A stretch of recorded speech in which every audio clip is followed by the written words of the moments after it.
સાહેબ મારું નામ કોનુભાઈ ભીસરિયા છે અને મારી માંગણી આમ તો આખા ગામની છે કે ભાઈ આ ગોપાલ ગામનો ને બગસરાનો જે રોડ છે એ લગભગ ઘણા સમયથી એમને જર્જરિત હાલતમાં પડ્યો છે।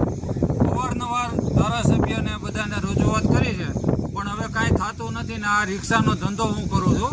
જોકે બધા રિક્ષાનો ધંધો કરે છે, નાના માણસો આની ઉપર રોજી રોટી હોય, હવે એને આવા રોડને હિસાબે 2-3 હજાર રૂપિયાનું મહિને વેરંટેજ આવે છે। હવે એ કઈ રીતે કરે? બીજા નંબરમાં માણસો કોઈ પેસેન્જર બેસતું નથી અને કોઈ ડિલિવરીના પ્રશ્નો હોય તો અમારી રિક્ષામાં કોઈ આવતું નથી, કારણ કે આમાં એમને પરિસ્થિતિ ખરાબ થઈ જાય એમ છે। આમાં શું કરવું? અવારનવાર ઘણી જગ્યાએ રજૂઆત કરી પણ તંત્ર કાંઈ ધ્યાન દેતું નથી। તો અમે અપેક્ષા રાખી કે હવે આ રોડ વહેલી તકે થાય, નકર પછી ગામ ક્યાંક આંદોલનનો માર્ગ અપનાવે તો કાંઈ નવાય નહીં। આ રોડ કેટલા ટાઈમથી બન્યો નથી? આ રોડ લગભગ 4-5 વર્ષ થતો બન્યો નથી। અમને યાદ છે 5 વર્ષ થતો આમનું બધું હેલું રહે છે। અને આ કેટલા કિલોમીટરનો રોડ છે ચલાવવાથી ગોપાલગામ?